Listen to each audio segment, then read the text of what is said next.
Pak Tamrin. Assalamualaikum warahmatullahi wabarakatuh. Waalaikumsalam warahmatullahi wabarakatuh. Selamat datang Ibu Arfiani kembali ke Parepare. Terima kasih. Masih ingat ST71 2 hari sebelum Bapak almarhum Syukur Salman. Kita pernah bertemu di Masih sana. banget sampai hari ini tidak akan bisa terlupakan. Oke, baik Bapak Ibu sekalian guru hebat yang sempat hadir pada malam hari ini. Syukur alhamdulillah kita panjatkan kehadirat Allah Subhanahu wa taala, masih diberi kesempatan, masih diberi kesehatan untuk berada di room kita pada malam hari ini dalam edisi Gosip IG Kota Parepare episode ke-9. Jadi alhamdulillah untuk malam ini kita memasuki episode ke-9. Bapak Ibu guru hebat yang ada di Indonesia, pemateri kita pada malam hari ini luar biasa. Saya pernah bertemu beliau dan sayangnya pada waktu itu saya tidak sempat launching untuk buku yang sempat saya susun bersama beliau. Hanya Pak Ketua yang lolos. Hanya Pak Ketua yang lolos sampai launching di Jakarta ya. Iya. Tetap ditunggu. Ya, salah Bu. Baik Bu, malam hari ini saya akan membacakan biodata dari pemateri kita. Beliau bernama Ibu Arfiani Bumai, SPD MPD. Beliau juga adalah salah satu guru di SMP Negeri 4 Goa. Selain itu, beliau juga adalah Wakil Ketua IG Wilayah Sulawesi Selatan, Kepala Pusdiklat IG SSLC Makassar, founder kanal Sagu Sama Pro IG, pelatih nasional Sagu Saku, Sagu Sakti, Sagu Satak, Sagu Manisan, Sagu Sapres, dan yang lain-lain. Kemudian beliau juga adalah penulis buku. Salah satu bukunya adalah Analogi Proyek Asa Tak Berujung, kemudian Langkah Mudah Melakukan Penelitian Tindakan Kelas, dan masih banyak buku-buku beliau lagi yang tidak bisa saya sebutkan satu persatu. Untuk mengefisienkan waktu kita pada malam hari ini, waktu dan tempat saya persilahkan kepada Ibu Arfiani untuk memaparkan materinya. Oke, terima kasih Ibu Haida. Assalamualaikum warahmatullahi wabarakatuh. Selamat malam para guru hebat. Terima kasih sudah mengundang saya kembali masuk ke Gosip Parepare yang selama ini kita selalu bertatap langsung face to face. Nah, malam ini kita ada di Webex event bersama apa ya gosip ya?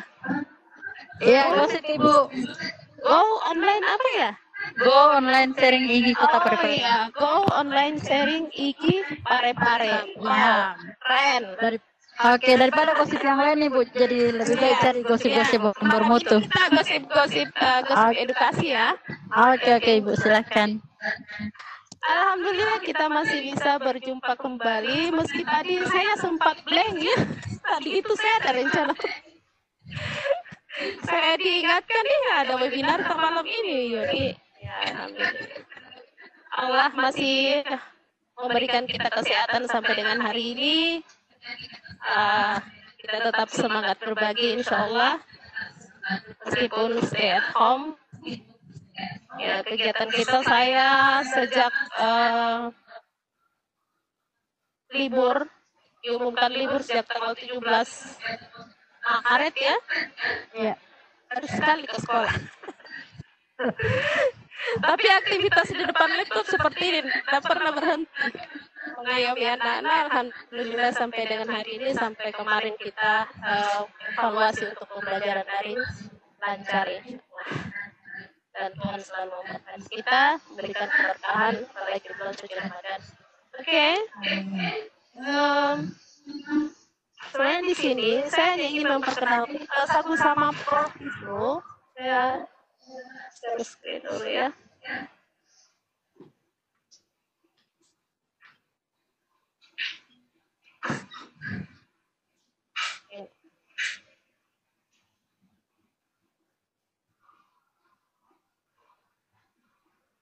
Kelihatan ya? Ya. Oke. Ini saja. Sagu Sama Pro itu sebenarnya salah satu kanal yang yang masuk pada 84 kanal pelatihan IKI yang kita diresmikan itu disahkan di SSLC pada bulan April ya kalau tidak salah itu.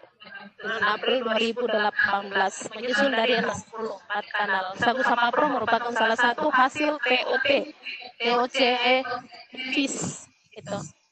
Dan Sagu Sama Pro ini menginspirasi saya itu dari sebenarnya dari pengalaman-pengalaman yang saya peroleh karena mencari sesuatu baru yang membuat peserta didik kita tidak bosan.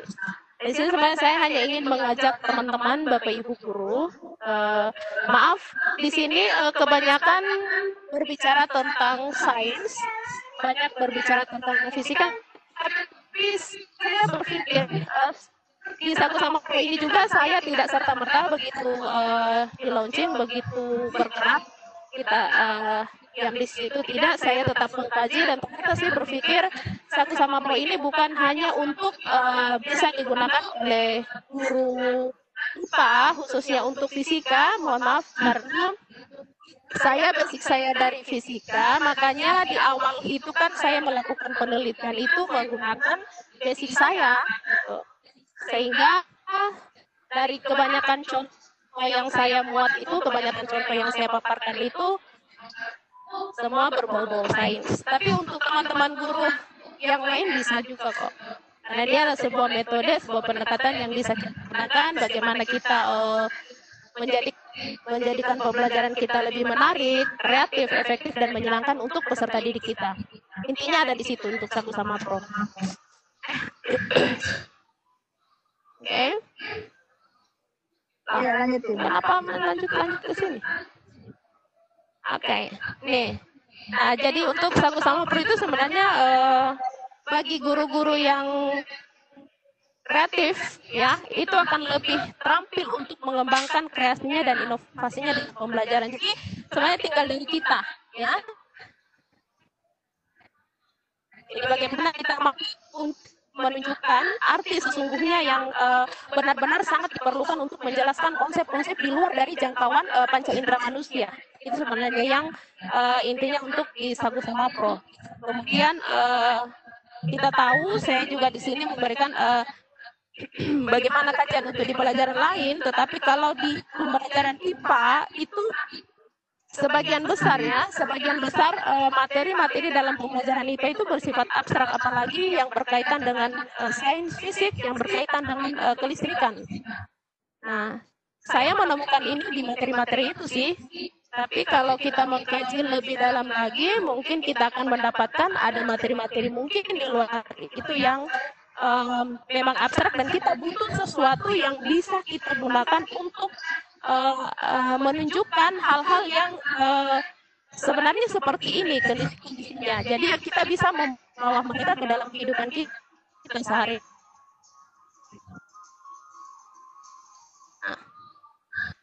Nah, sampai juga ini juga saya baru menyadari ternyata setelah saya mengikuti TOT Guru Inti di Surabaya, saya mendapatkan buku saya sudah di-launching tahun 2018 Januari itu sudah terbit bukunya.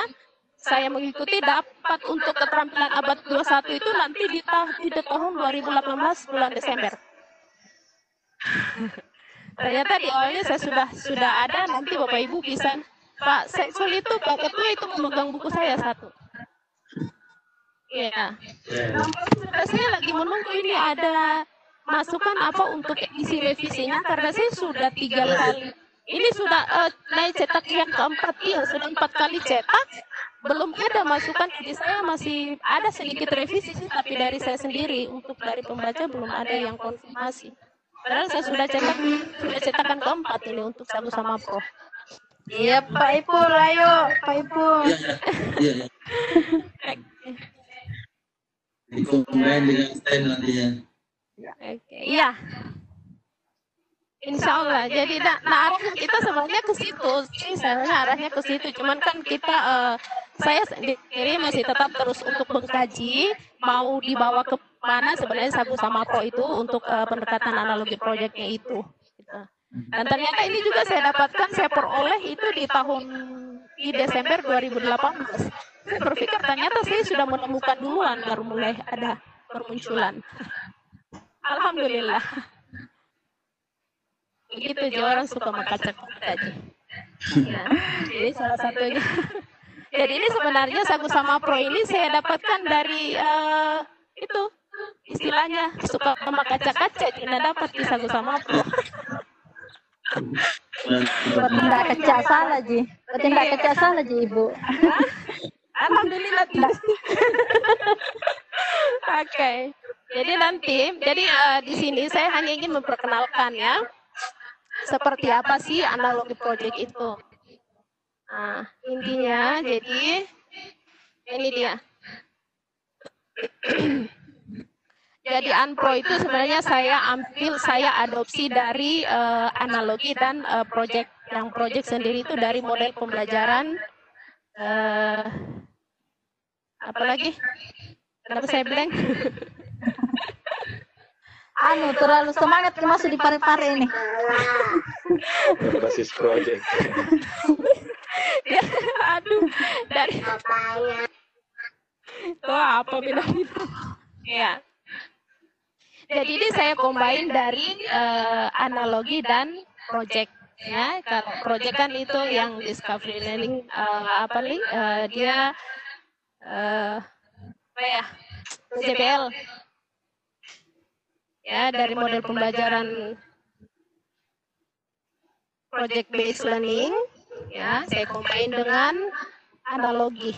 Jadi mengambil kesamaan antara materi yang akan kita ajarkan dengan fenomena fisik yang ditemukan anak-anak itu di dalam kehidupan sehari-hari. Jadi kita di sini dasarnya bagaimana kita memudahkan mereka untuk memahami apa yang akan mereka pelajari.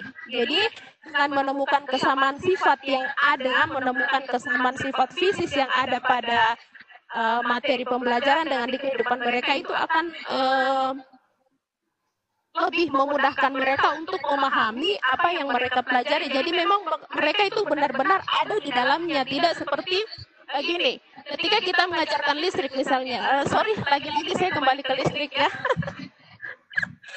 Maaf, ya. Biasanya ada juga listrik Ibu. Iya. Nah, soalnya ini kan ini secara umum, cuman kebetulan karena ini memang hasil makaca di fisika, di listrik akhirnya muncul ini ya. Mudah-mudahan bisa diaplikasikan oleh pelajaran lain itu. Dan kita kan intinya bagaimana membuat sesuatu. Saya intinya gini. Saya itu orang tidak bisa diam dengan apa yang sudah saya dapatkan satu. Kenapa? Karena saya hanya ingin mencari anak itu selalu mau penasaran dengan pelajaran kita. Itu intinya. Saya selalu ingin mereka, ini ibu dia bawa apa lagi di kelas? Ini ibu apa lagi ini? Saya selalu ingin membuat mereka itu penasaran sehingga setiap saya tidak berada di kelas pasti dalam minggu, Bu, kenapa tidak masuk di kelas? Tunggu dulu, nak mangan.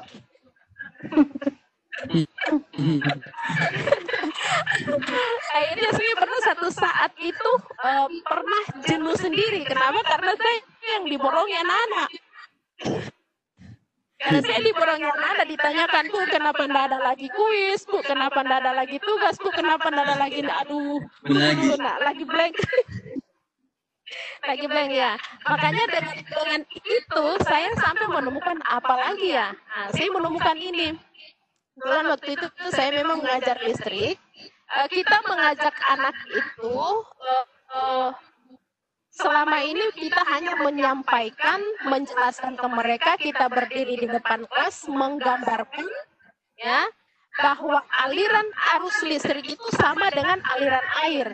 Sekarang bagaimana caranya mereka itu benar-benar berada di dalam air itu merasakan, berada di dalam aliran listrik itu merasakan bahwa dia benar-benar hanyut di dalamnya. Nah, dengan analogi proyek itu yang kita harapkan dari mereka. Benar-benar mereka berada di dalam itu. Jadi dia bisa mengenali fenomena fisik itu yang ada di dalam materi yang abstrak dengan kehidupan mereka sehari-hari. Itu di situ intinya analoginya. Nah, untuk proyeknya Nah, proyek itu kan kita tahu bahwa proyek itu adalah rencana pekerjaan. Dia punya sasaran khusus lah. Jadi di proyek ini saya lebih mengarah ke penugasan untuk peserta didik. Jadi apa yang akan mereka lakukan itu juga akan merupakan sebuah rencana pekerjaan untuk mereka yang nantinya akan mereka gunakan juga di dalam pembelajaran itu. Sehingga mereka akan menemukan sendiri, oh yang ini yang dimaksud dengan yang ada di dalam teori tadi. Kan di teori kelistrikan itu sudah menyatakan bahwa aliran listrik itu selalu mengalir dari potensial yang lebih tinggi ke potensial lebih potensial yang lebih rendah. Sama dengan aliran air. Air itu selalu mengalir dari tempat yang lebih tinggi ke tempat yang lebih rendah. Nah, sekarang muncul pertanyaan anak seperti ini. Tapi Bu, ada yang dari sumur bisa naik sampai di lantai 3, sampai lantai 5. Nah, ini kita mau jawab pertanyaannya anak-anak. Sementara di teori seperti itu. Nah, muncullah itu pompa. Di listrik itu kan ada beda potensial. Itu. Jadi di situ nanti kita akan bisa memunculkan mereka. Coba, air yang ada di dalam sumur, bisa enggak dia mengalir naik kalau tidak ada pompa? Jadi pertanyaan mereka itu kita jawab kembali dengan pertanyaan. Jadi tidak serta-merta kita langsung menjawab, oh tidak gini. Kan kemarin-kemarin kita seperti itu juga. Ya, kita mencari mereka itu, intinya kita mencari sesuatu yang membuat mereka penasaran gitu. Nah, di analogi ini juga tidak hanya selalu kita berhadapan dengan alat peraga. Kalau orang yang hebat IT-nya, kita bisa menggunakan banyak yang bisa kita gunakan seperti animasi ya, bisa kita tunjukkan. Jadi untuk analogi itu sendiri tidak semua melulu dengan alat peraga, tidak semua melulu dari bahan-bahan yang kita buat sendiri. Tidak, kita bisa buat dengan animasi, kita bisa buat dengan gambar. Yang penting kita mampu menunjukkan ke mereka bahwa kesamaan antara sifat fisik si A sama dengan yang ini yang kita hadapi kesehariannya, seperti itu. Nah, sehingga saya mengkombinasikannya dengan begini, pendekatan analogi proyek. Sebuah pendekatan pembelajaran yang menurut saya ya mudah-mudahan bisa terterima untuk teman-teman juga. Pembelajaran yang dalam proses pembelajaran peserta itu dapat mengaitkan, intinya sini mereka dapat mengaitkan pengetahuan baru yang diperolehnya, kemudian mengaitkan konsep IPA itu sendiri yang abstrak ya menjadi lebih nyata, seperti listrik itu kan kita tidak bisa lihat. Itu yang paling nyata, listrik tidak bisa kita lihat. Mau dikupas, kita tahu bahwa ini sekarang ini lampu menyala. Kita tahu ini ada listriknya, tapi kita tahu dari mana? Kita hanya bisa melihat gejalanya. Gejalanya di mana? Bohlamnya itu menyala. Kalau bohlam menyala itu artinya ada aliran listrik yang mengalir di situ. Nah, sekarang kita mau tahu aliran listrik itu seperti apa. Mau kita kupas sampai kelihatan juga kabel yang ada di dalam, tembaga-tembaganya di dalam ini kita tidak akan menemukan mana alirannya. Tidak kan? Nah, yang seperti itu yang kita butuhkan, bagaimana memperlihatkan mereka, memproyeksikannya, menganalogikan bahwa alirannya dia dari sini ke sini. Dan itu akan kelihatannya di mana. Kita boleh menggunakan alat peraga. Kalau kita punya alat peraga, boleh kita menggunakan animasi, boleh kita menggunakan gambar, dan apa saja yang bisa memproyeksikan itu. Nah, di bawah sini.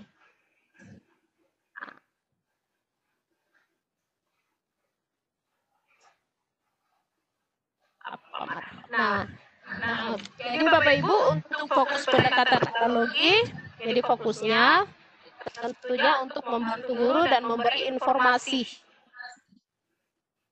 penjelasan konsep, terutama konsep-konsep yang bersifat abstrak. Ya, yang kita butuhkan memang benar-benar untuk memperlihatkan sesuatu yang tidak jelas, yang tidak bisa dilihat dengan panca indera, dan tidak bisa terima dilihat oleh panca indera kita, itu yang difokuskan untuk pendekatan ini. Kemudian ya untuk proyek bagaimana peserta didik itu mampu mengkonstruksi semua pengetahuannya dengan menemukan konsep melalui serangkaian data dan informasi yang mereka sudah lakukan dari pengamatan atau percobaan yang mereka lakukan. Nah, ini ada salah satu contoh. Ini salah satu contoh yang ini gambar ada di bawah. Gambar yang di bagian bawah ini semua hasilnya mereka ini yang mereka praktekkan di dalam kelas. Ada beberapa ini, ya, ini masih dengan ya dengan kelistrikan. Kalau yang ini yang satu ini materi awal tentang pemanasan global yang ini semua. Nah, salah satu contoh yang saya angkat di sini nih ada ini saya namakan analogi aliran air. Alat ini menunjukkan bisa memperlihatkan bagaimana aliran listrik yang ada di sini. Nah, yang di sini ini juga saya membuatkan inovasi untuk anak-anak. Saya tidak menggunakan kabel, tetapi hanya menggunakan bahan-bahan bekas. Artinya kita akan mencari sesuatu, mungkin ada tidak ya. Anak-anak itu berpikir barang-barang bekas yang ada di sekitar kita itu bisa digunakan apa tidak dalam pembelajaran. Sehingga ini juga intinya kita di sini bagaimana kita mengajak mereka untuk selalu mencintai lingkungan. Nah, Bapak Ibu yang ingin mempelajari lebih dalam tentang analogi proyek, ini saya punya buku, saya punya contoh buku, salah satunya ada di paket. Dan Bapak Ibu bisa miliki, silakan. Dan terakhir, selamat mencoba, tetap jaga kesehatan, stay at home, semangat berbagi di rumah saja. Terima kasih. Assalamualaikum warahmatullahi wabarakatuh. Saya kembalikan ke moderator. Waalaikumsalam warahmatullahi wabarakatuh. Baik, terima kasih Ibu Artiani untuk materinya.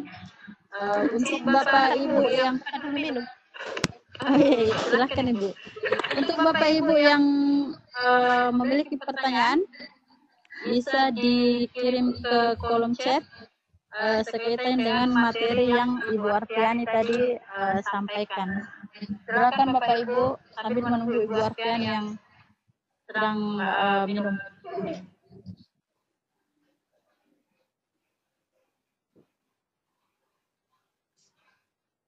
Ya. Ibu moderator, silakan. hari ini menunggu Ibu Artiani di posisi saya sampaikan ke peserta bahwa kami juga sudah membagikan link untuk bergabung di grup dan daftar hadir untuk materi hari ini.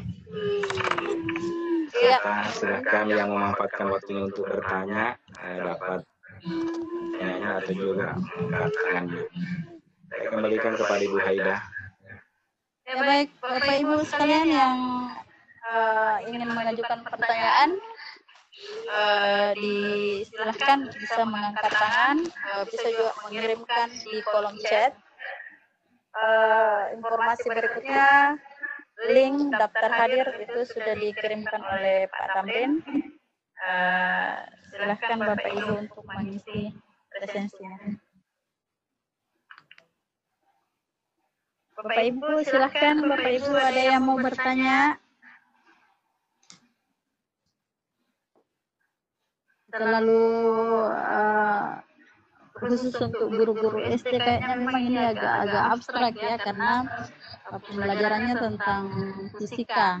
Jadi ini mungkin agak-agak lebih bagus untuk yang lanjutan, khusus untuk SMP, materi SMP kayaknya lebih kena. Kalau SD itu kan materinya agak umum kalau untuk IPA.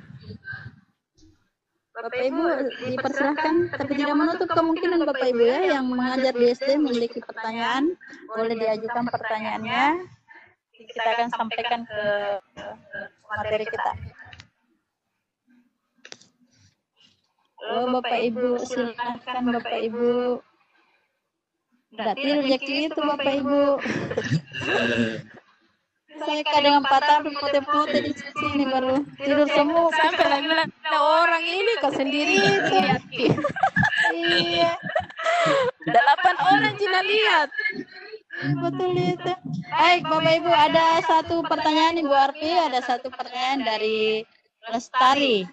Ya. Lestari, bagaimana cara menumbuhkan kreativitas dalam pemanfaatan barang bekas dalam pembelajaran? Bagaimana cara menumbuhkan kreativitas dalam pemanfaatan barang bekas dalam pembelajaran? Oke, silahkan Bu. Oke, terima kasih Ibu Juharti ya. Ibu Lestari, Ibu Lestari. Ibu Lestari. Pertanyaan dari Ibu Lestari ya. Oh, Ibu Lestari ya. Terima kasih pertanyaannya. Bagaimana menumbuhkan kreativitas? Sebenarnya menumbuhkan kreativitas itu sih Bu tergantung dari kita. Kita mau apa? Kita mau seperti apa peserta didik kita? Kita sendiri yang nanti mencarinya. Kalau iya, memang contoh-contoh yang saya angkat itu semua rata-rata dari bahan-bahan bekas karena saya ya pastinya bergerak dari penelitian seperti apa yang saya sudah sampaikan tadi. Saya itu orang yang seperti itu, suka mengkaca-kaca Ki. Bentar kemana saya lihat. Masalahnya saya kalau di kelas ada yang aneh-aneh saya lihat. Ya, itu Mini bilang karena bilang Pak Ramli itu guru-guru IG itu guru-guru gila. Dalam tanda kutip ya. Iya, betul Ibu, betul. Dalam tanda kutip ya. Makanya apa ya? Tapi memang kayaknya sih orangnya seperti itu. Selalu ingin mau kasih jadi apa ini anak-anak mau kasih jadi seperti apa, tapi maksudnya ke arah yang lebih positif ya. Mereka lebih menyenangi. Kenapa? Karena saya punya pengalaman dari sekolah itu, makanya saya juga saya orang paling tidak suka sebenarnya belajar fisika waktu SMP. Nah, kok saya jadi guru fisika sekarang? Sama. Seperti itu Ibu. Begitu pas masuk SMA, pemilihan jurusan lolosnya di A1. Jodohnya ada di situ. Masuk perguruan tinggi begitu diseleksi lolosnya di teknik dengan di fisika. Ya saya memilih masuk fisika. Tamat juga mengajar fisika, lanjut S2 juga di fisika. Makanya saya jadi heran. Nah, saya orang dulu yang paling tidak suka ini dengan pelajaran fisika. Kok saya sekarang jadi apa ya? Jadi jamuran mie kabang. Jamuran main di anu. Nah, di situ saya mencari. Makanya kita belajar dari pengalaman, benar-benar saya belajar dari pengalaman, apalagi untuk anak SMP yang benar-benar mereka itu masih dalam peralihan. Usia peralihan dari masa kanak-kanak ke masa remaja itu memang benar-benar masih lebih didominasi oleh permainan. Dan itu nyata Bapak Ibu. Bapak Ibu bisa lihat kalau Pak Saiful mungkin di SMA tidak ada lagi itu yang lari-lari dalam kelas, nah. Tidak ada itu yang main bola di dalam kelas. Gurunya mengajar di depan, ada di belakang main bola, nah. Api itu cantik di belakang malah bikin ke lapangan. Dan itu kita temukan sekarang. Sekarang kita mau bagaimana mereka dengan pelajaran kita mereka tidak jenuh, apalagi kalau dibilang fisika. Saya dulu kalau kulihat ada itu guruku datang lari-lari, dia masuk depan, saya lewat belakang keluar. Dan itu yang saya tidak inginkan terjadi di siswa saya, di peserta didik saya. Saya masuk di kelas, mereka berusaha keluar dari kelas lewat pintu belakang. Saya tidak mau seperti itu. Nah, di situ, iya, benar-benar belajar dari pengalaman karena saya berpikir di awal saya mengajar, kita kan dulu masih belum IPA terpadu, itu memang kita masih benar-benar terpisah. Di SMP itu masih mengajar fisika biologi, kita masih dipisah fisika biologi, jadi saya terangkat itu masih dengan memegang mata pelajaran yang saya ampuh masih fisika. Nah, saya itu dulu dikenal orang yang apa istilahnya seke. Saya bilang seke di mana orang sih? Apa hanya karena saya guru fisika dibilang saya seke? Atau apa ya, mungkin terlalu banyak tugas yang saya berikan di awal-awal. Itu di awal-awal saya mengajar. Di awal-awal saya jadi guru. Saya jadi heran, apa memang dari dulu begini? Saya kembalikan lagi ke diri saya. Apa memang seperti ini ya? Nasibnya guru fisika memang tidak disuka sama anak-anak, benar-benar tidak disuka. Dan pelajaran fisika itu benar-benar tidak disuka. Yang paling mereka tidak suka itu adalah rumusnya dan hitungan-hitungannya. Padahal tidak beda-beda jauh jika dong, beda tipis di sama matematika. Karena matematika disuka tonji. Kenapa tonji fisika yang tidak disuka? Ya. Jadi mungkin, saya mau berpikir apa bisa. Kalau saya dulu orang yang tidak suka, kalau guruku masuk ke depan kelas, saya berusaha lewat belakang. Saya tidak ingin seperti itu peserta didik saya. Makanya saya berusaha untuk mencari sesuatu yang memang mampu untuk menumbuhkan motivasinya mereka. Artinya bagaimana kita membuat mereka penasaran dengan pelajaran kita. Dan alhamdulillah sampai dengan hari ini termasuk di pembelajaran daring itu, hari ini saya masih ditagih, Bu, kapan direkap tugas terakhir? Aduh, aku bilang anak libur ini. Pakai dulu rekap tugas, tunggu nanti tanggal 27 ini baru direkap. Ya. Alhamdulillah. Jadi intinya Ibu, bagaimana kita membangun kreativitas dari barang bekas itu kita melihat, kalau saya lihat dari yang pertama analisis materi pembelajaran. Kita kan setiap kita mengajar kan kita pasti buat RPP. Oke, mungkin RPP yang kita buat selama ini ada yang benar RPP kita itu hanya untuk administrasi. Tapi jangan lupa, ketika kita akan masuk di kelas, kita pasti akan mempersiapkan. Benar-benar kita harus siap, kita masuk di kelas itu, materi apa yang akan kita ajarkan, dan itu sudah pasti. Meskipun, rasanya seperti itu, pasti kita belajar oleh administrasi, mau tidak mau RPP harus kita store sebelum pembelajaran, dan itu sudah harus full satu semester.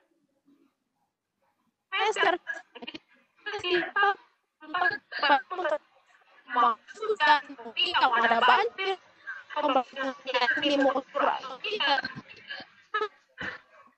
kemarin kita sudah full semua satu semester.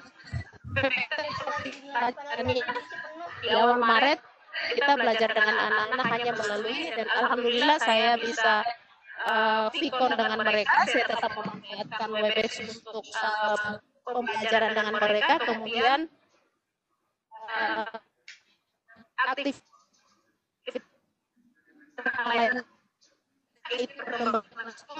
pembahasan yang saya lakukan, dan selama ini yang ada di kita sudah disesuaikan dengan kondisi kita. Jadi meskipun RPP kita sudah tulis dalam satu semester, ketika kita menemukan sesuatu di dalam kelas kita yang kita temukan itu aneh-aneh, pasti kreativitas kita akan muncul di situ. Dan di situ kita akan butuh apa? Itu yang pertama itu.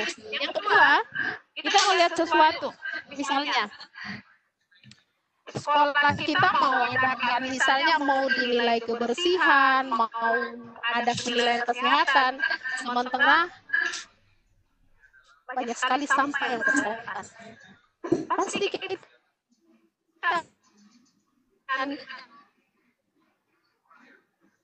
kita pastiin sekali apa itu bang, mau diapain, pakai seperti itu ya.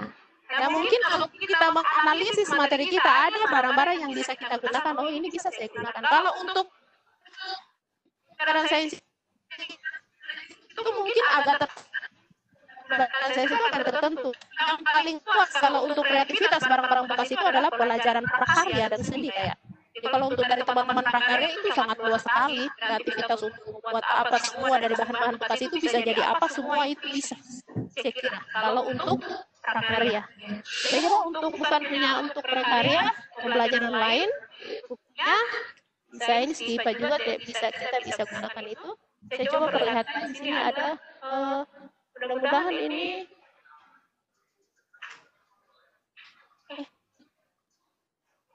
ini tadi ya.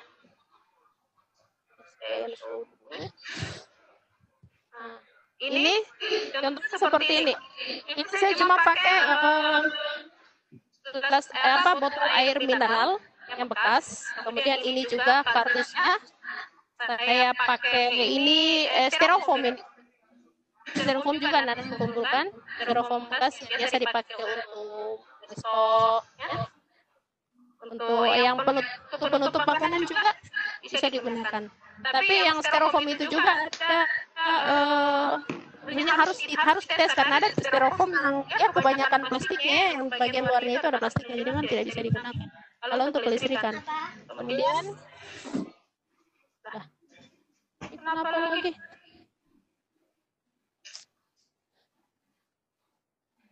Ya.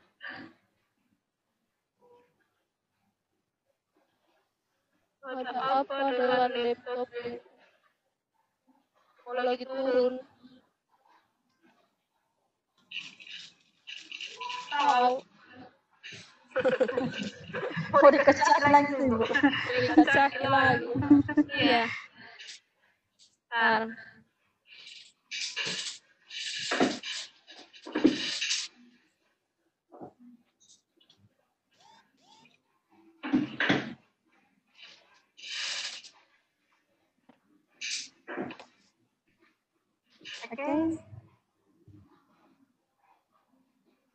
Tapi sinyalnya bagus ya?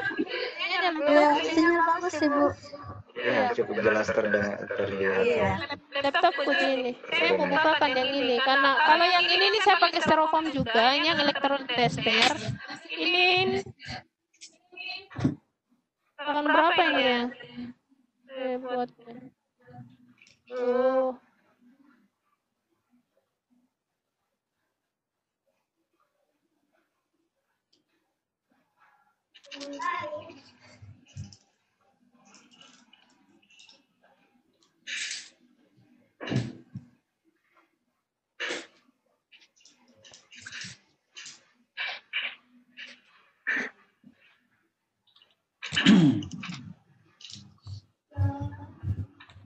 Ya. Nah, ini Bapak Ibu, ini paling sederhana. Alat peraga ini saya namakan model kapal selam. Ini alatku pernah dibuang ini waktu di LPMP. waktu saya buat LPMP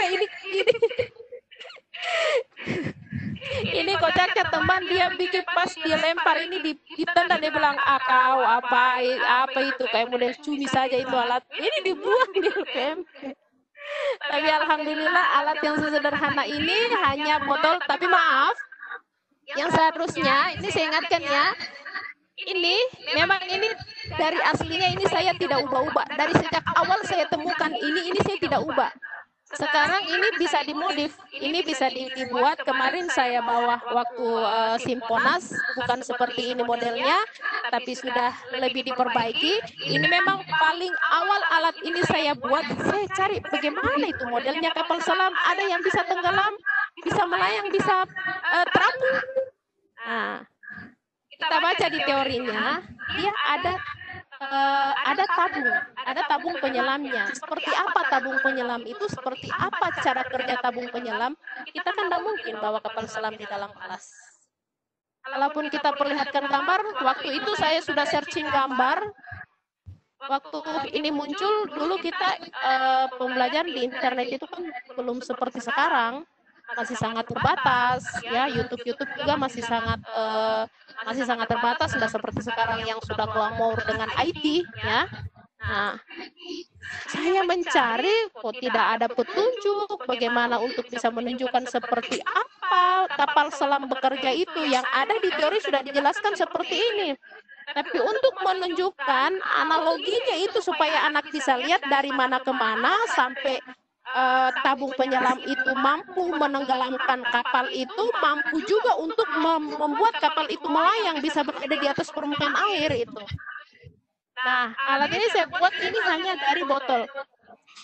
Ini saya dulu jatuhnya di sini, tapi alhamdulillah ini bisa, inilah yang membawa saya ke nasional juara 3 Lipi. Jadi Bapak Ibu ya, ini sederhana sekali. Tapi di sini kekurangannya, jadi saya perlu sampaikan ke Bapak Ibu ya, kekurangan Bapak Ibu.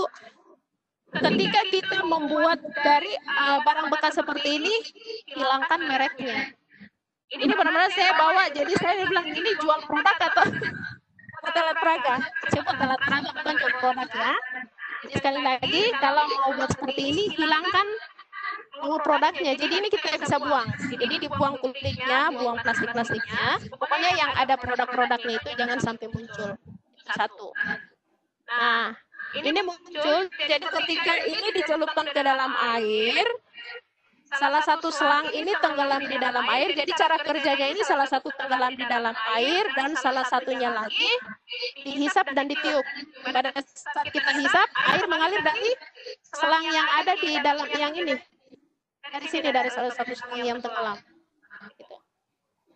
Nah, kalau kita tiup, air juga akan keluar dari sini. Jadi di situ saya dapatkan, oh ilmunya ternyata begini. Kita bisa menganalogikan itu dengan anak-anak. Nah sekarang orang sudah booming animasi, ini bisa dibuat animasi. Jadi tidak usah berpikir kita kembali ke masa old ya. Ini kan muncul ini sebelum berkembangnya, sebelum IT membooming seperti sekarang. Nah ketika sekarang ini sudah muncul, tapi kalau Bapak Ibu masih ingin melihat halaman sekolah kita bersih, ya, mau ada sampah di situ masih bisa kita gunakan, masih bisa kita buat alat peraga seperti apa. Jadi tinggal kreativitas kita.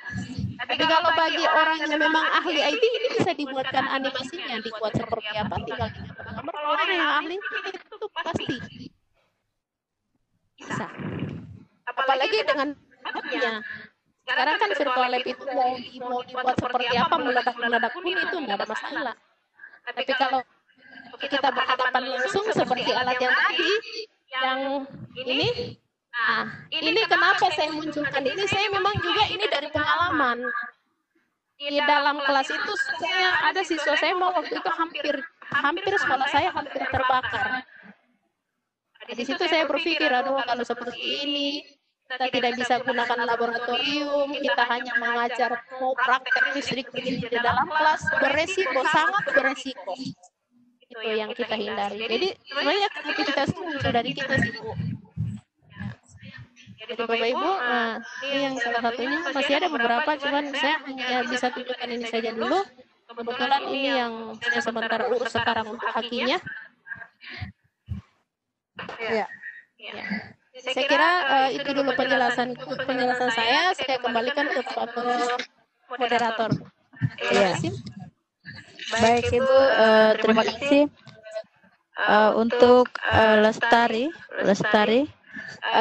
Pak Husni hampir sama ya Pak Husni, pertanyaannya itu tadi sudah dibahas juga oleh Ibu Arfi, jadi pertanyaannya saya tidak bacakan lagi ya, karena itu tadi sama metode pembelajaran.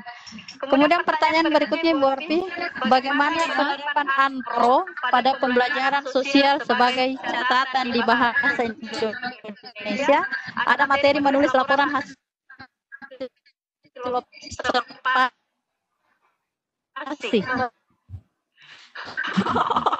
Ini bahasa Indonesia pada saat menulis laporan hasil observasi. Jadi ada materi untuk menuliskan hasil observasi. Nah, bagaimana penerapan ANPRO itu? Dulu saya berpikir dulu karena kalau menuliskan laporan hasil observasi kita lihat ada abstraknya itu di mana, karena kalau yang penerapan metode ANPRO itu ini kan tidak serta merta semua materi dalam satu mapel pun itu tidak semua materi itu bisa kita gunakan ya, kita menyesuaikan, makanya kan ada analisis konsep ya, ada analisis konsep, itu analisis konsep-konsep kita mana yang bisa kita terapkan dengan pendekatan analogi proyek gitu ya. Itu kalau memang tidak bisa diterapkan untuk analogi proyek ya jangan dipaksa lah. Iya. Yang ada kita yang keriting rambutnya. Iya. Jadi disesuaikan saja ya. Iya, disesuaikan saja dengan materi. Oke. Jadi Sama dengan model-model pembelajaran yang lain. Artinya dari semua model pembelajaran itu kita memilih mana yang lebih pas, mana yang lebih cocok untuk kita terapkan. Nah, salah satunya ini yang saya angkat. Jadi analogi proyek itu tidak pada semua, ya, tidak pada semua itu. Jadi kita bisa memilih kalau memang ada. Dan memang kalau untuk materi-materi yang abstrak itu memang cocok sekali untuk penerapan analogi proyek. Tapi kalau seperti untuk menuliskan laporan observasi ya. iya. Kalau laporan observasi saya pikir dia lebih mengarah ke proyek saja ya. Project based learning mungkin ya, atau problem based learning-nya. Iya, kalau laporan observasi itu. Iya. Iya, kalau laporan observasi, iya, saya lebih cenderung ke problem based learning kayaknya. Iya. Ya, mereka mencari masalah apa yang ada di luar sana, kemudian melakukan observasi dan tuliskan laporan hasil observasinya. Mungkin seperti itu masukan dari saya. Jadi disesuaikan saja ya dengan materi yang kita lakukan, apakah bisa digunakan angkro itu atau cari pendekatan yang lain. Iya. Jadi intinya kita tetap menyesuaikan. Analisis konsep dulu. Iya. Oke, pertanyaan berikutnya Ibu dari Ibu Rahmawati. Ini Ibu Rahmawati kendalanya adalah beliau mengajar di sekolah swasta, kemudian ini SD ya, SD Ibu. Kemudian kondisinya peserta didiknya itu sedikit. Iya. Sedikit dalam satu kelas itu sedikit. Bagaimana metodenya? Tapi kan tidak menjamin bahwa sedikit siswa itu bisa lo dipantau. Seperti kalau banyak siswa, jadi 10 siswa bisa saja dilihat kapasitasnya menjadi 25 siswa. Iya, nah estel toh. Jadi jangan sedikit Pak Ketua ya. Dilihat bagaimana aksinya anak itu di kelas. Bagaimana metodenya itu Ibu? Bagaimana metodenya sehingga anggaplah bahwa di dalam kelas itu yang tadinya hanya 10 orang ternyata tingkahnya itu hampir sama dengan 30 orang. Metode kira-kira teknik yang digunakan supaya mereka punya motivasi untuk belajar. Ini kendalanya orang. Oh iya, oke. Mudah-mudahan ini mungkin juga sekedar saran saja ya. Mudah-mudahan kita bisa membantu. Dan sebenarnya kalau ini SD-nya SD kelas berapa? Kalau sudah kelas atas mungkin sudah mau hampir sama ya, mau mirip-mirip dengan kelakuannya anak SMP. Kalau yang kelas atas, ya kalau yang kelas bawah kayaknya kita kembali ke psikologi anak deh, karena Kelas 4 Ibu, kelas 4. kelas 4 atau berarti kelas atas sudah ya, artinya beda-beda tipis sih dengan anak SMP kelas 1.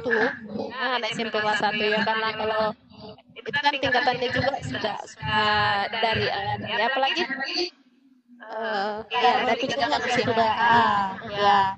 jadi artinya beda tipis sih ya. Kalau untuk anak yang 10 orang di dalam kelas tapi kelakuannya seperti yang 30 orang, kembali lagi ke kita seperti itu. Kita cari intinya,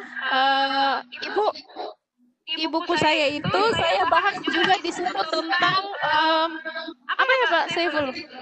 Ada gaya belajar. Jadi kita harus pahami, makanya kenapa saya mengangkat di situ gaya belajar, karena kita juga menentukan metode, menentukan pendekatan, model pembelajaran untuk peserta didik kita. Kita harus tahu juga gaya belajar anak kita itu seperti apa. Itu juga yang harus kita sesuaikan. Mereka senang tidak dengan model yang kita terapkan?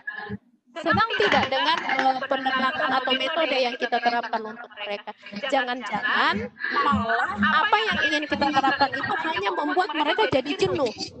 Gitu. Jadi tetap kita berangkat dari analisis konsep, kemudian kenapa kita harus ada deteksi dini. Di deteksi dini, nah itulah salah satu kami kalau di gua memang salah satu kelebihan kami di setiap sebelum memulai pelajaran itu kami memang ada deteksi dini. Jadi di deteksi dini itu minimal kita bisa tahu kemampuan dasar anak seperti apa, gaya belajar anak ini seperti apa, keinginan mereka seperti apa. Jadi kita belajar dari apa yang mereka inginkan, bukan dari apa yang kita inginkan. Nah, analogi proyek ini pun, muncul dari keinginan saya untuk mencari tahu mereka apa sih yang mereka inginkan dari pelajaran saya, dan muncul analogi proyek seperti itu, Bapak Ibu. Jadi ketika Bapak Ibu akan menemukan sesuatu yang betul-betul diinginkan oleh peserta didik Bapak Ibu, maka Bapak Ibu akan menemukan kreativitas Bapak Ibu sendiri. Saya kira itu yang bisa saya sampaikan. Jadi kalau untuk pembelajaran metode anak SD itu juga kita harus paham, karena yang lebih tahu kemampuan peserta didik, yang lebih tahu gaya belajar mereka itu adalah kita, guru mereka, gitu kan? Jadi kita sudah tahu ini anak-anak seperti apa, kita pasti tahu ini anak setiap hari gayanya seperti ini anak kalau dia belajar seperti ini. Di situ yang harus kita tahu, dan kita carikan mereka kelompokan yang suka ribut, yang tidak suka ya jadi kembali ke pengelompokannya lagi. Jadi jangan dikelompokkan yang sama-sama tukang ribut, dikelompokkan satu kelompok. Tidak ada yang jadi, tidak ada yang beres. Jadi tetap kembali ke analisis, kembali kita deteksi peserta didik kita, lihat kemampuannya mereka di mana, kita mau kelompokkan dengan siapa. Jadi intinya kalau di pengelompokan, kalau di analogi proyek itu kan pastinya mereka akan bekerja berkelompok, ya, mereka akan bekerja berkelompok dan akan sharing di dalam kelompoknya. Otomatis di dalam kelompok itu kita butuh peserta didik yang pengetahuannya di atas rata-rata, pengetahuannya yang rata-rata, dan ada yang low. Jadi kalau yang low jangan lagi kita kelompokkan dengan yang low semua. Ya, sebar mereka. Jadi kan intinya di situ di pengelompokan itu. Jadi untuk penerapan analogi proyek itu sebenarnya kita mau cari di mana, kita harus tahu mereka senang atau tidak. Iya. Jadi karakter anak-anak lagi ya. Kembali ke karakternya peserta didik. Ya. Baik, ya, ke Pak Ketua silahkan. Ya. Makasih. Kalau saya membaca bukunya Ibu Arfi itu, saya nyambung sekali ya. Karena kebetulan saya guru fisika gitu. Betul, saya guru fisika. Tetapi Bapak Ibu sekalian ya. Bapak Ibu sekalian, coba kita pikirkan bahwa buku itu tidak untuk pembelajaran fisika saja. Sama seperti kita membahas tentang, kita sama-sama mempelajari PBP ya, pembelajaran berbasis proyek. Gitu. Nah itu mulai dari taman kanak-kanak ya sampai perguruan tinggi itu adalah metode yang sangat enak, sangat bagus untuk digunakan. Karena kenapa? Pak, anak-anak betul-betul aktif. Mereka merencanakan, kemudian mereka mendesain, kemudian menganalisis, kemudian merancang ya sampai menjadi sebuah proyek ya. Jadi sebuah proyek yang sesuai dengan yang diinginkan, dan tidak harus proyeknya itu jadi ya, karena yang terutama yang di sini yang dibahas adalah bagaimana melakukan kegiatan tersebut gitu. Nah seperti umpama pembelajaran fikih umpama ya, ini kan kebetulan saya madrasah ya, dari apa yang saya baca dari Bu yang pernah dijelaskan oleh Bu Arfi pada materinya itu, saya contohkan karena gini, kalau fisika kan terbagi dua memang, fisika klasik dan fisika modern. Yang dibahas di sini yang fisika modern, ini yang terkadang tidak bisa didapatkan langsung bahannya, seperti umpama planet-planet. Tidak mungkin kita mendatangkan planet, menimbang bumi, menimbang bulan, tidak mungkin. Nah inilah yang sangat dibutuhkan dengan analogi, gitu. Nah kita lakukan dengan cara proyek. Gitu. Begitu juga dengan virus ya COVID-19 ya, tidak akan bisa kita lihat ya, dan dia akan 10 mikron. Jadi harus kita menggunakan analogi untuk bisa membahasnya. Nah begitu pula juga di mata pelajaran lain, contohnya fikih ya, kaifiat jenazah. ya tidak mungkin kita ngambil jenazah untuk kita sholatkan bersama. Kan gitu. Saya lari duluan. Kita melakukan analogi. Sehingga kemudian kita buatkan proyek. Anak-anak melakukannya, dan saya yakin dengan metode itu jauh-jauh lebih hebat dibanding menjelaskan di papan tulis bagaimana tata cara memandikan jenazah umpama. Ya, itu menakutkan lagi, ya. Tetapi kalau mereka melakukannya justru tidak, dengan cara yang senang, enjoy, ya. Jangan dimarahin anak-anak kalau lagi ketawa atau lagi apa, biarkan mereka enjoy. Nah, itu yang saya bisa tangkap dari bukunya Ibu, dan sangat bagus dijelaskan sampai teman kanak-kanak saja, ya, sampai yang tidak bisa didatangkan ke sekolah, ya, contohnya seperti bagaimana membahas tentang pasar, bagaimana membahas tentang kapal laut seperti yang dikatakan tadi, ya, ataukah banyaklah, ya, yang tidak mungkin didatangkan di sekolah bisa dilakukan, bisa dijelaskan, ya, dalam bentuk proyek. Itu yang bisa saya tangkap, dan sangat menarik sekali mulai datang anak-anak SD, SMP. Jadi intinya di sini penggunaan analogi proyek itu bukan levelnya, tetapi kreativitas guru untuk mencari cara bagaimana menjelaskannya kepada anak dengan cara yang menyenangkan. Itu yang saya bisa tangkap dari analisis proyek. Terima kasih, Bu. Ya, terima kasih Pak Ketua. Saya lanjut ke pertanyaan berikutnya, Ibu Arfi. Iya, silakan. Ini agak-agak banyak ini pertanyaan saya lihat ini. Ini ada bagaimana cara membukukan hasil kreasi pembelajaran menjadi sebuah buku? Apakah sebaiknya tiap karya yang kita buat itu menjadi bahan PTK? Ahlinya itu satu-satu. Ya. Pare-pare itu banyak ahlinya loh. Ternyata ini yang satu ini menangkap ya keahliannya Ibu Arfi jadi. Apalagi sekarang musim buat Ibu, kenaikan pangkat Ibu. Jadi sekarang musim. Jadi iya, malam ini kayaknya. Ya, silakan Ibu. Oke, terima kasih. Jadi kalau untuk cara membukukan hasil kreasi sih kalau ini yang dari saya, ya, saya bahas dulu yang pertama ya. Bukan yang pertama, yang terakhir pertanyaannya. Apakah sebaiknya tiap karya yang kita buat dibuat menjadi bahan PTK? Kalau dari saya, maybe yes, maybe no. Ya, artinya PTK itu sih sebenarnya kan yang sudah kita lakukan. Saya jujur tidak semua PTK yang saya tulis itu yang saya sudah rencanakan, misalnya gini, tahun ini saya mau buat PTK, sebenarnya tidak. Kita mau buat laporan penelitian tindakan kelas itu sebenarnya itu dari apa yang sudah kita lakukan di kelas. Ketika kita menemukan sesuatu yang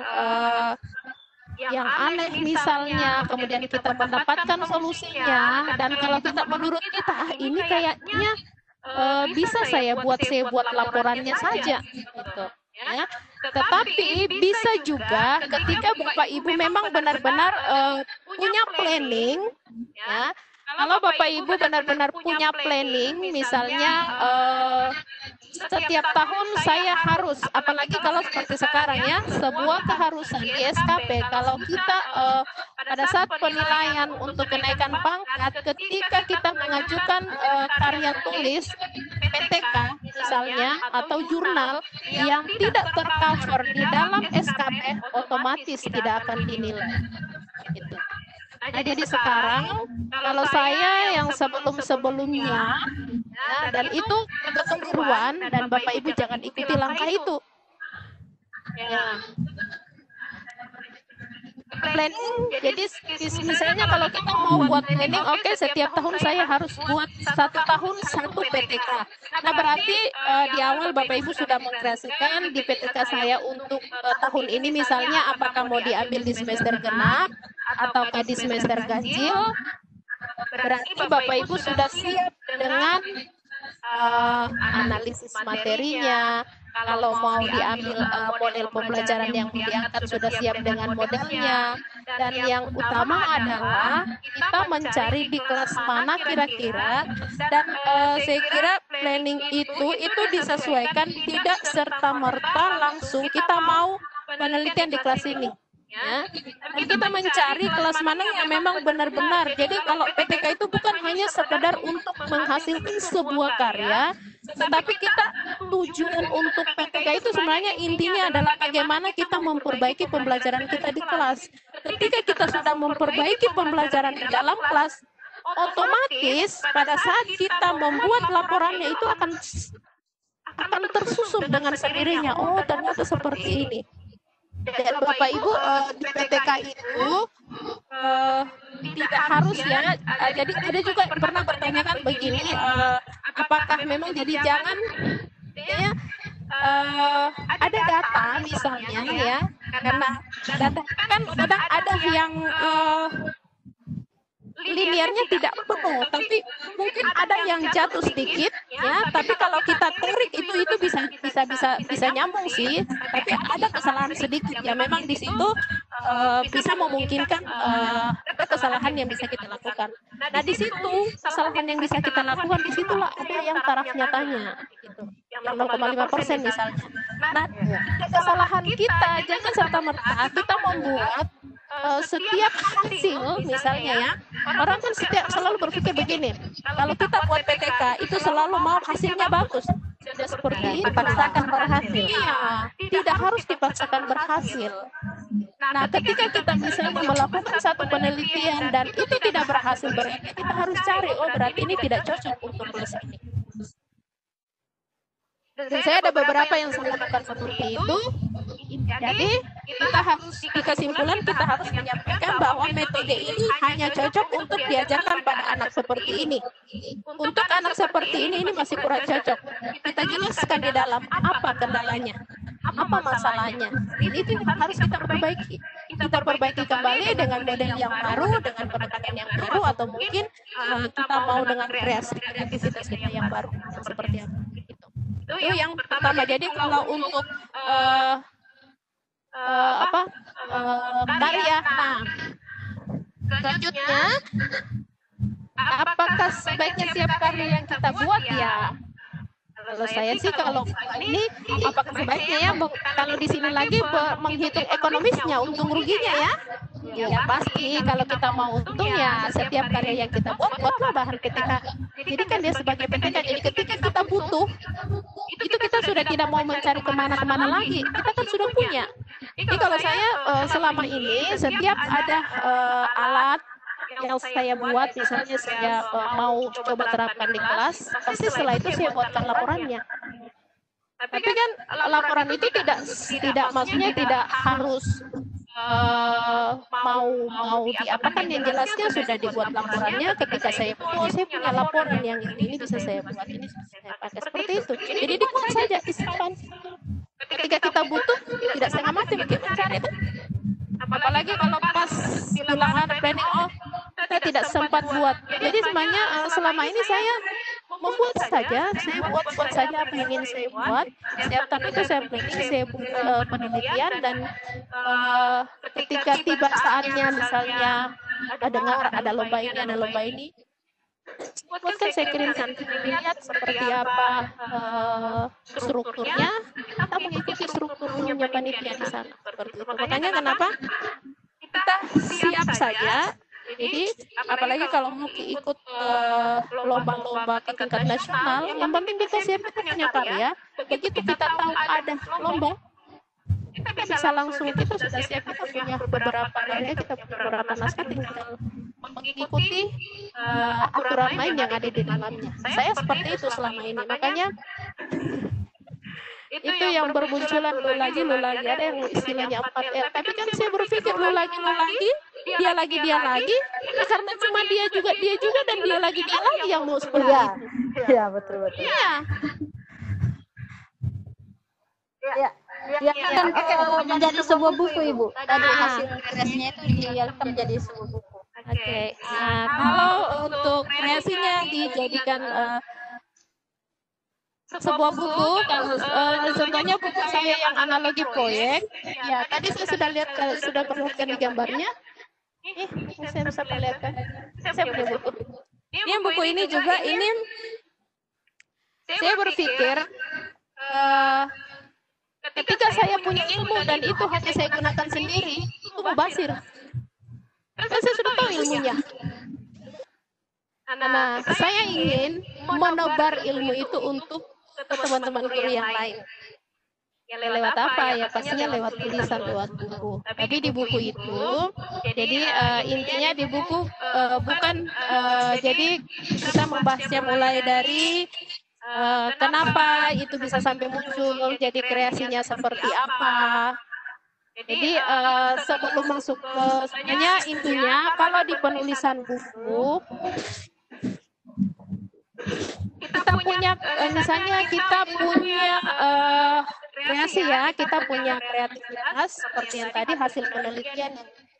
Misalnya kita mau itu supaya menjadi sebuah buku misalnya kan untuk menyebarkan itu, untuk mempublikasikan kan bisa lewat jurnal itu kan, bisa laporan penelitian misalnya, kita bisa pakai apalagi sebar itu kan kita sebar lewat di internet, kita pasang saya di Google, orang butuh, orang pasti cari. Tapi misalnya ya mau kerennya kita mau jadikan sebuah buku, ya pastinya kita susun outline-nya dulu. Ini sesuai enggak kalau kita mau jadikan sebuah buku, bisa tidak? Intinya dari apa yang kita sudah buat itu, kalau memang mau dijadikan sebuah buku, berarti kita analisis kembali, kita lihat kembali, kita sesuaikan dengan kebutuhan masyarakat ya, terutama susun outline-nya dulu, kemudian hasil kita itu nanti dia akan masuk di mana.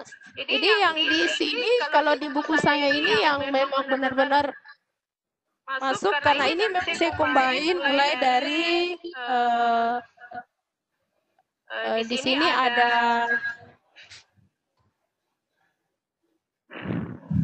ya, jadi saya juga bahas tentang belajar supaya maksudnya apa yang kita ingin terapkan itu benar-benar bisa bermanfaat untuk orang banyak, bisa bermanfaat untuk teman-teman guru di lapangan.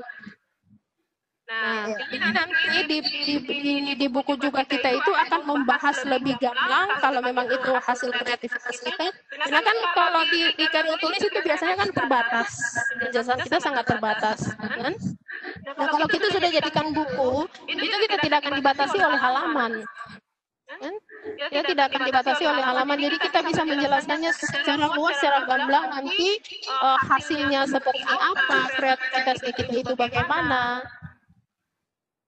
Ya, jadi kalau untuk menentukan hasil kreasi kita, tetap kita dasarnya itu dari online. Kita mau jadikan apa, seperti buku saya yang analogi proyek itu, tidak serta-merta langsung analogi proyeknya yang saya bahas di dalam, tapi kita harus juga supaya itu bisa benar-benar bermanfaat ilmunya untuk teman-teman guru dan untuk halayak umum misalnya yang memang benar-benar membutuhkan ilmunya, kita kaji kenapa analogi proyek itu bisa muncul, bagaimana untuk menerapkannya. Ya, otomatis kita perlu mengetahui, kita perlu menganalisis konsepnya seperti apa, kita harus tahu belajar seperti apa. Jadi kemarin itu yang di buku saya yang benar-benar bahas tentang analogi proyek secara gamblang itu ada di bab 5 kayaknya. Bab 5 itu tentang analogi proyek dalam pembelajaran IPA dan efektivitasnya. Jadi efektivitas kreasi kita yang kita sudah buat itu yang kita jelaskan secara gamblang di dalam. Selebihnya itu adalah tinggal bagaimana kita mengkait-kaitkan mulai dari pendahuluannya, seperti apa, kemudian masuk ke ada teori ya. Jadi otomatis sebelum masuk ke kreasi kita itu ada teori yang kita dapat yang kaitannya sangat erat dengan kreasi yang kita buat gitu. Kemudian masuk ke kreativitas kita, silakan dijelaskan. Oke. Sebenarnya kalau untuk menjelaskan cara membukukannya, hasil sebenarnya ini ada kelas online kini Bu Arti ini. Iya, ada satu harus kita harus punya planning tersendiri untuk membahas buku sebenarnya, karena karena kalau bahas buku itu lebih luas sih. Silakan mendaftar di Saku-Saku itu kalau mau buku di Saku-Saku ada tersediakan. Kalau di Parepare itu kelas Saku-Sakunya itu. Ya, alhamdulillah. Iya. Pakai sponsornya. Ada tuh ketua situ sponsornya itu kalau Saku-Saku. Iya. Masalahnya ada di Parepare loh. Iya, kok sandalan kita nih nggak bisa gabung lagi lagi ada keperluan jadi nggak bisa gabung. Iya, saya ini ya 2018 ya Pak siapa ya 2018 ya? Iya. 2018 saya datang di situ kasih materi, tidak sempat ketemu dengan almarhum ketua waktu itu. Beberapa hari sebelum. Iya. Setelah itu menerima kabar beliau sakit, masih sempat datang menjenguk di rumah sakit. Terakhirnya ya datang melayat Allah subhanallah. Saya dengan beliau itu sebelum sama-sama menjadi anggota IGI, sebelum bergabung di IGI, saya alhamdulillah sudah kenal duluan dengan beliau.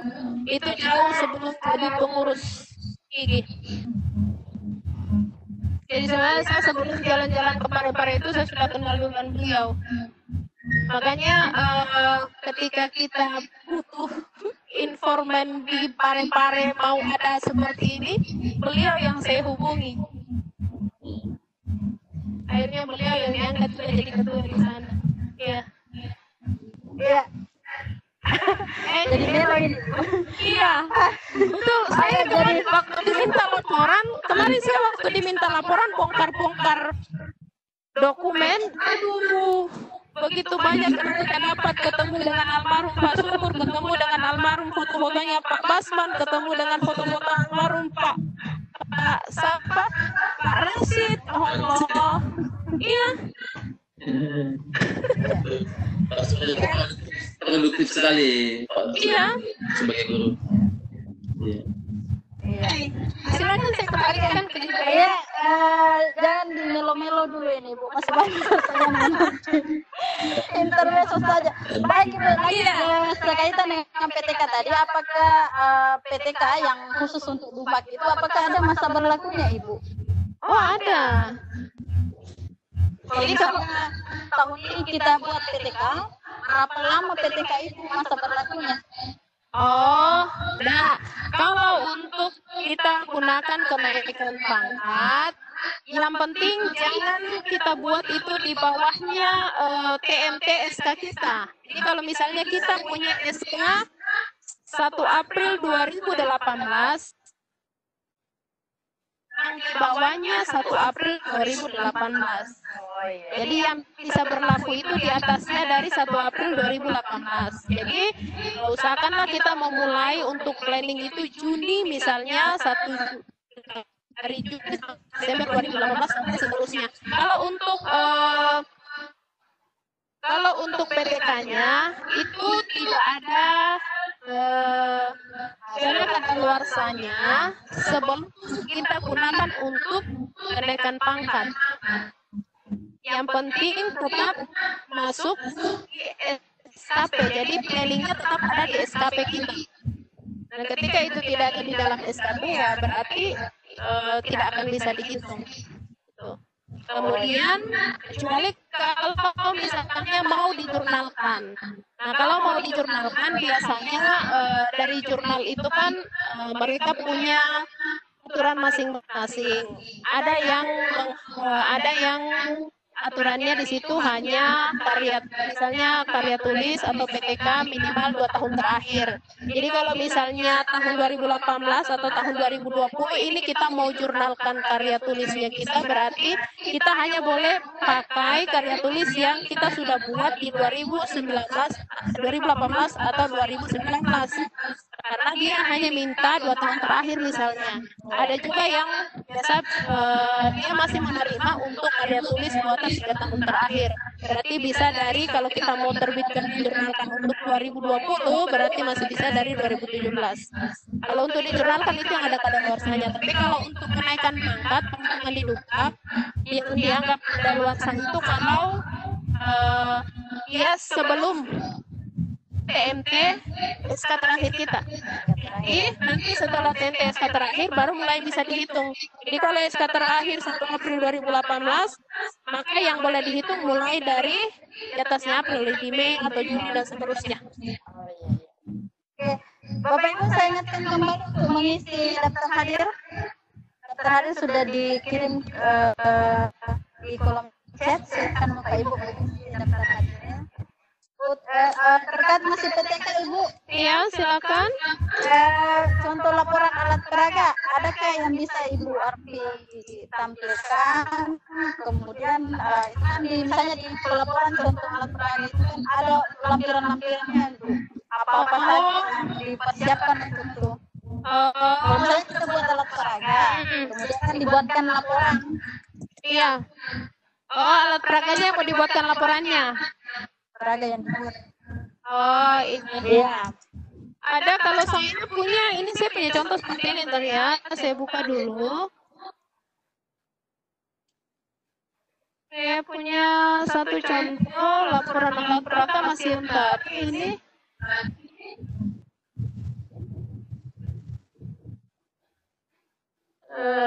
Ini contohnya paling sederhana ya. Iya. Tapi banyak ya juga contoh yang lain kok. Cuman ini yang saya punya saya buat seperti ini. Ini laporan sudah lama sih. Bentar ya. Saya share screen dulu. Nanti saya perlihatkan nanti saya juga. Nanti saya bisa kasih gabungkan dengan materi. Saya kirimkan dengan materi. Iya. Atau di lengkap dengan materi nanti di oke. Ya, paling saya kalau untuk laporan otomatis harus buat surat keterangan dulu dari sekolah. Yang memberikan keterangan itu adalah kepala sekolah yang benar-benar menunjukkan bahwa alat peraga itu kita yang buat dan kita gunakan dalam pembelajaran di kelas.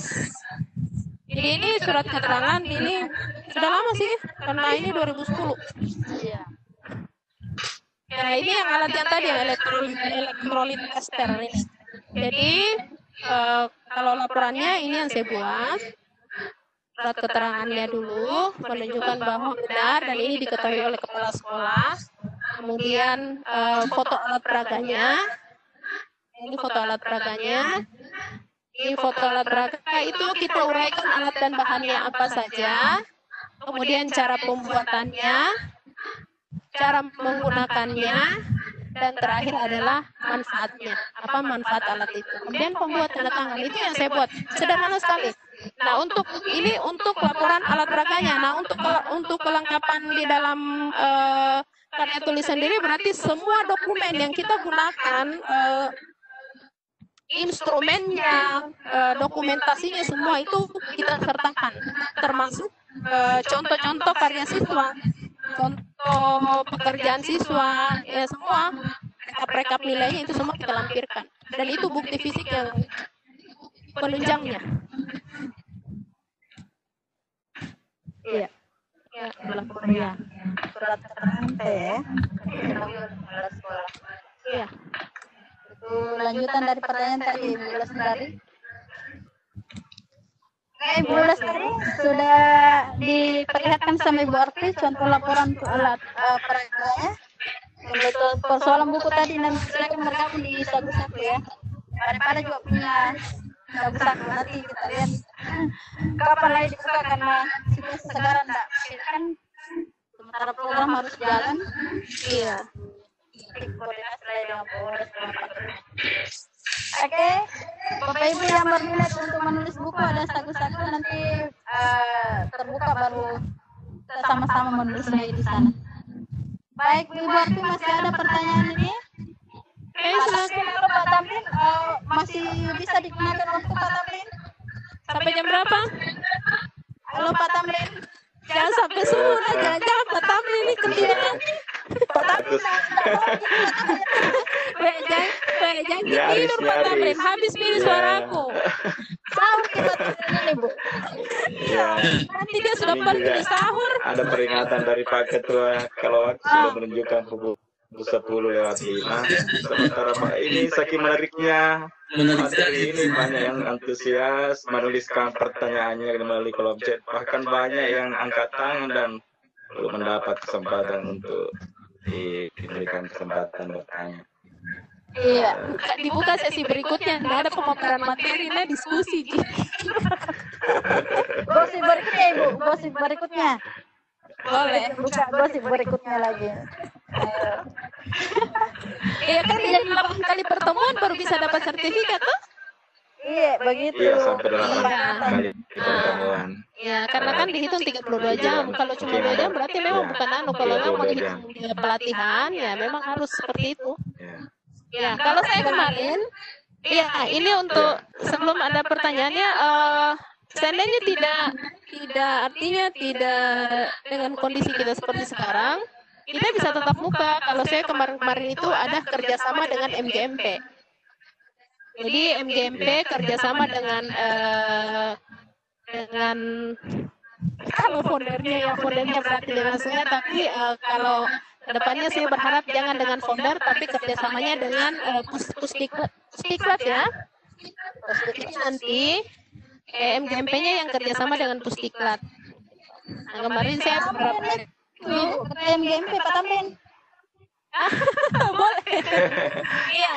Jadi kita adakan tatap muka. Jadi di tatap muka itu saya yang waktu kerjasama dengan beberapa MGMP dari beberapa kabupaten itu caranya kita dua hari kita pakai tatap muka. Jadi memang ada proses. Jadi kita memang pelatihan benar-benar pelatihan. Jadi bukan hanya sekedar seminar. Kita benar-benar pelatihan. Jadi nanti teman-teman di lapangan itu menganalisis. Jadi teman-teman menganalisis materinya. Ya, kemudian nanti mengkreasi mencari kira-kira kalau mau buat model alatnya, mau alat yang apa, atau misalnya mau gambar apa, atau mau animasi apa. Jadi memang benar-benar dan ada penugasan, kemudian setelah itu mereka harus implementasikan di sekolah masing-masing, di kelas masing-masing. Dan nanti ada monefnya juga. Jadi kita bisa tahu ini benar-benar terlaksana atau tidak. Nah hasilnya bisa berlanjut. Jadi nanti hasil dari penelitian itu, hasil dari pelatihan itu sebenarnya poinnya bisa minat karena di pelatihannya dapat sertifikat 32 jam tentunya, karena itu yang biasa di Uber. Kalau saya gantian di Uber ya. Nah, hasil pelatihan tentunya itu ya. Kemudian di lapangan, karena itu mereka mengaplikasikan di lapangan, itu bisa jadi laporan karya tulis. Jadi bisa dipetekakan. Berhasil tidaknya kan nanti kita lihat apakah ini cocok untuk sekolahnya, untuk daerahnya, untuk kelasnya atau tidak. Berdasarkan dengan analisis materinya. Nah, ketika itu dia bisa jadikan jadi karya tulis, mau diakui karya tulisnya otomatis diseminarkan. Mau poin lagi diseminarkan. Kan kalau tidak diseminarkan tidak dihitung 4. Cuma 1 hitungannya, cuma buat karya tulis. Nanti diseminarkan baru bisa dihitung 4. Baru disimpan di perpustakaan sekolah. Seperti itu. Itu kemarin yang kita lakukan seperti itu. Tapi kan kondisi seperti sekarang, yang mungkin nanti insya Allah satu waktu, kalau memang dari IGI Parepare bisa bekerja sama, atau dari MGMP bisa bekerja sama dengan IGI Parepare, kemudian mengajukan permintaannya ke Pusdiklat, insya Allah silakan, kami siap melayani. Pak Tamrin, ayo cepat Pak Tamrin. Sudah dalam video dari Buang. Iya, kita berharap pandemi ini segera berlalu dan hal-hal yang positif bisa diagendakan. Amin, insya Allah. Meningkatkan kompetensi kita sama-sama. Ya, baik. Waktu yang dijadwalkan sudah hampir selesai.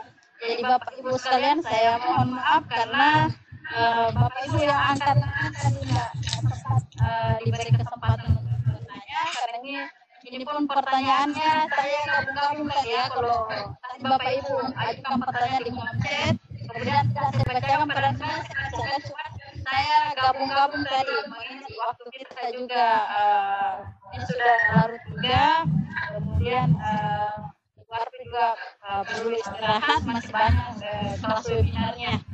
Ya baik, Ibu Arpi, saya selaku moderator pada malam hari ini mengucapkan terima kasih untuk kesempatannya untuk ini luar biasa. Senang sekali kami dari IGI Parepare itu bisa hadir bersama kami. Mudah-mudahan untuk gosip-gosip berikutnya, Ibu Arpi tidak kapok untuk bersama kami membagi pengalaman dan pengetahuannya. Baik Bapak Ibu sekalian, saya atas nama pribadi mohon maaf selama saya menjadi moderator di video ini dengan kesalahan apakah saya atau tidak, saya minta maaf. Saya kembalikan kepada Tafrin. Assalamualaikum warahmatullahi wabarakatuh. Waalaikumsalam warahmatullahi wabarakatuh. Baik Ibu Haida, moderator kita malam ini. Sebagai penutup kegiatan webinar kita gosip malam ini, kita akan menerima closing statement dari Bapak Ketua IGI Kota Parepare. Silakan Bapak Saiful untuk memberikan pengarahan demi pengembangan kegiatan gosip kita selanjutnya. Silakan Pak. Terima kasih host, terima kasih bukan pengarahan mungkin ya. Oh iya, penguatan ya. Betul, di sekolah memang saya kadang pengarahan untuk anak-anak. Oh, saya kira THR coba.